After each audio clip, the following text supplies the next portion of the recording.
Hello, how you doing? It's Phil Thatch, and today I want to talk about the newly announced Nikon ZF, a fantastic looking camera with a lot of great features. I want to tell you why I'm extremely excited about this camera and why it's probably not the right camera for me. So this camera is a beautiful vintage looking camera. It looks like an old film camera from the 70s. It has dials on the top for exposure compensation, shutter speed, and ISO. And it just looks absolutely fantastic. But what has me excited about this new camera is all of the new features for a camera in the Nikon line in this price point. Here in my hand is one of the very first cameras in Nikon's Z series mirrorless line. This is the Nikon Z6, and it, just like the new ZF, has a 24.5 megapixel backside illuminated CMOS sensor. As a matter of fact, I think it is the exact same sensor that's in the ZF. So we know that it's going to have great image quality because the Z6 has great image quality. The Z6 uses Nikon's Expeed 6 image processor, and when it first came out, it didn't have eye detect, it didn't have animal eye detect, and the autofocus system was just okay. Through firmware updates, they've improved it quite a bit. Now it has human eye detect and cat and dog eye detect, and it works fairly well, but not as good as a lot of the competition on the market. Then Nikon released the Nikon Z6 II, which has two Expeed 6 image processors, and it has a similar autofocus system but a little bit better, still probably not up to the competition. For example, I'm using right now the Canon R6 Mark II, which has a much better autofocus system than the Nikon Z6 II. No offense to Nikon users. And also the R6 that came before the R6 Mark II is probably superior as well to the Z6 Mark II. But Nikon, in the meantime, released the Nikon Z9, which is a flagship camera, very expensive camera, actually reasonably priced for what you get. But it has the Expeed 7 image processor, and it has an all-new autofocus system with 3D tracking, and you can detect people, birds, animals, cats, dogs, planes, trains, automobiles. It has it all, and it works very well from what I understand. I haven't used one personally. A buddy of mine has one, and he loves it. And I know several people on YouTube and elsewhere that use them for sports, wildlife, birds, as well as portrait photography. Then Nikon released the Z8, which is another premium camera. It costs about $4,000, which is more than I like to spend on a camera body because I have a habit of dropping them for some reason. And it has the Expeed 7 image processor and this new autofocus system that I've really had my eye on. So what has me excited about the Nikon ZF is it's also going to have Nikon's new image processor, the Expeed 7, and it's going to have the new 3D tracking autofocus system that detects everything, especially birds is what I'm the most interested in, that the older cameras like the Z6 and the Z6 II and the Z7 and the Z7 II just don't have. It's also going to have a fully articulated screen, and I know some photographers don't like a fully articulated screen. This is my old Nikon or Canon M50 that I used in the early days of my YouTube channel. I used it to vlog because it has a fully articulated screen and it had a really great autofocus system, face detect, not eye detect, but it worked well. And you could just hold it out here and make a quick video clip while you're out in the field. And then you can turn it around and do photography with it as well. And that's something that hasn't been available on these medium priced full frame Nikon cameras like the Z6 and the Z6 II. They just had kind of a tilting screen. But this new ZF is going to have a fully articulated, rotating, flippy screen, as people like to call it. And I know some photographers who do photography only don't like that, but me, as someone who has a YouTube channel, I think that is great. And pretty much I don't buy cameras anymore unless they have that screen. My new Sony a6700 has that screen. My Canon R6 Mark II that I'm making this video with has that screen. My Canon R7 has that screen. I like a fully articulating flippy screen. This camera does not have a stacked image sensor, so it's really best for sports and high speed situations to not use the electronic shutter. That's the bad news. The good news is the mechanical shutter in this camera does 14 frames a second, which that's all you need. I mean, I know some people like to shoot at 20 and 30 and 40 frames per second, just crazy speeds. But for me, 14 frames per second is plenty. I would rarely want more shutter speed than that.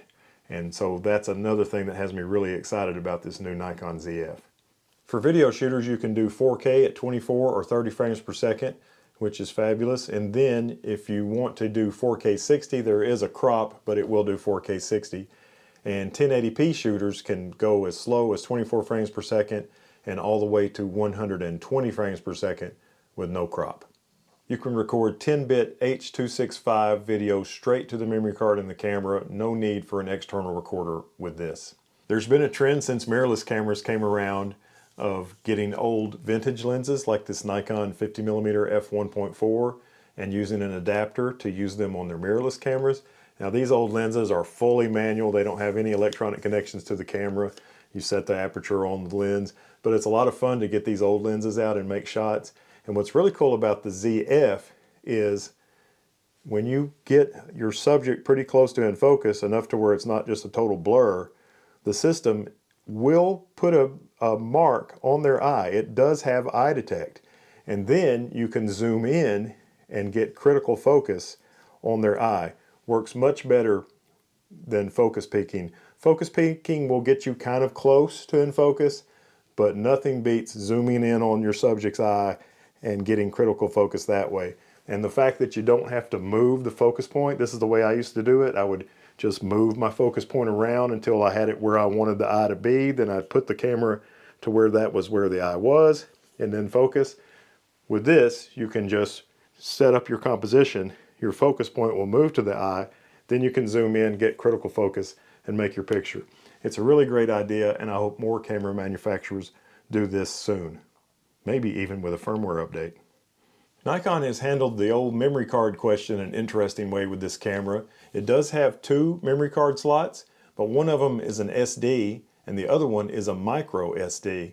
Now for me personally, I'm fine with a camera that just has one memory card, but the fact that this one has two, even though one of them is a micro SD, is a really interesting idea to save space and yet still have a backup system. So the ZF has a lot of great features that you might even find in a dedicated sports and wildlife camera, which I think is really fantastic.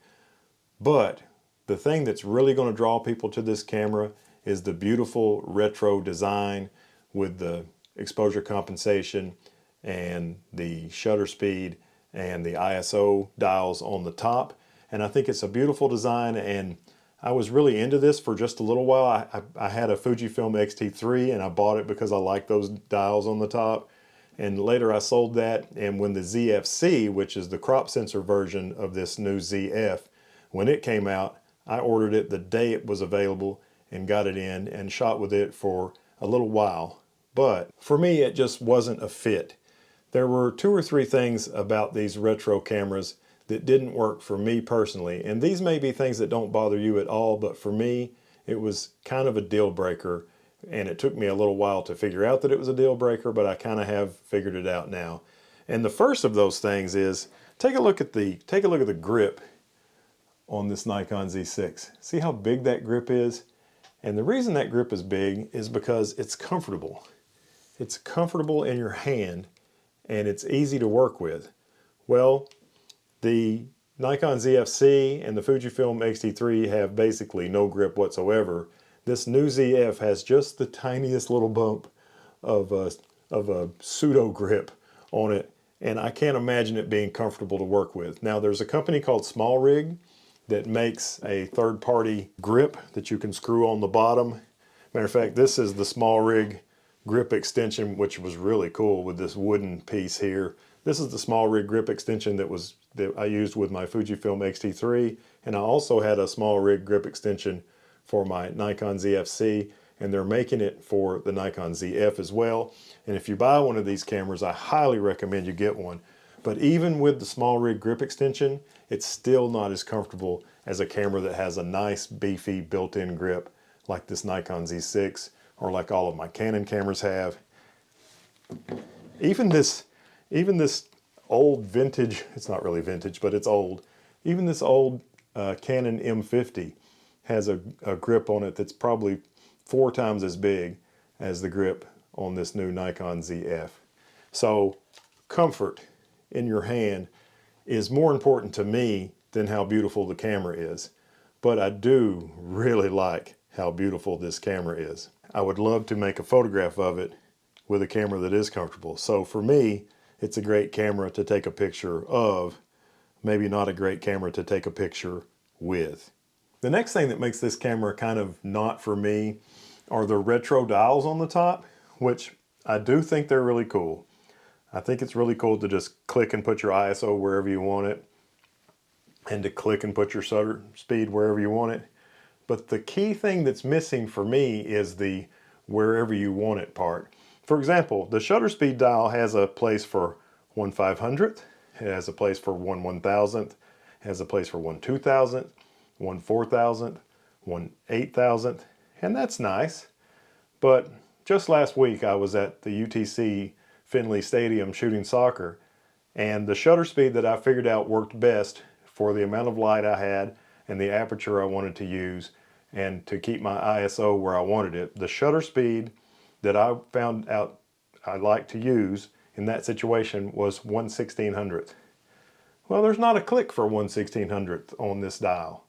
And then it got a little bit darker and I started shooting at 1/1250th.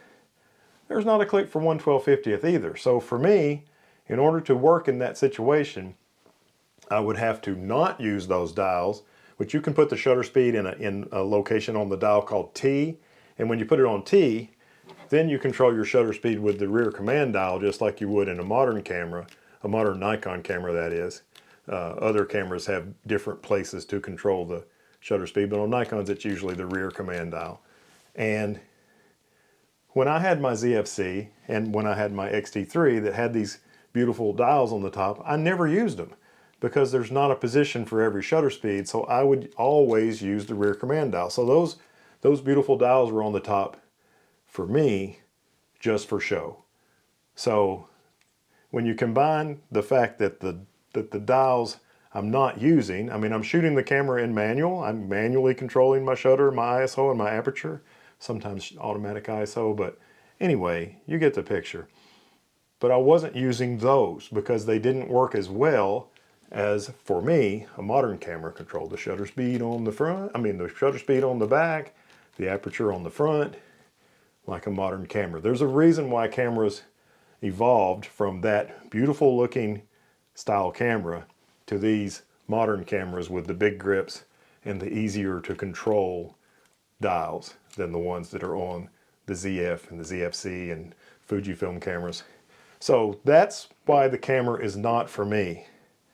But the reason I'm very excited about this camera anyway, even if it is not really for me, is because this is the first camera that Nikon has made that's not super expensive, $4,000 and $5,000 and $6,000 like the Z8 and Z9 are, that has the new processor, the Expeed 7, and has the new autofocus system with bird and plane and train and all that kind of stuff, eye detect and 3D tracking. So I'm very excited that sometime in the future they're going to probably make another camera that's more right for me. Maybe even an APS-C camera with this great autofocus system will be what I'm looking for. But in the meantime, I'm really happy for people that want a vintage looking camera that has a lot of great features like this camera has. I'm excited to watch some YouTube videos and see how people do with this camera, and maybe look online and see what kind of shots people are getting with this camera. But for me, I'm still going to wait probably for a Nikon Z70 or Z90, an APS-C camera with a comfortable grip that's great for wildlife photography, where I'll use I'm on the waiting list, I haven't got it yet, but I'm going to be getting the 180 to 600 super telephoto lens, and this autofocus system, one day it's going to come to an APS-C camera in the Nikon lineup, and I look forward to buying it. I hope you enjoyed this video. If you did, please take a moment, reach down, give me a thumbs up. If you want to see some more stuff like this and all sorts of photography from all sorts of brands, subscribe, hit the notification bell, and as always, I look forward to seeing you in the next one. Bye-bye.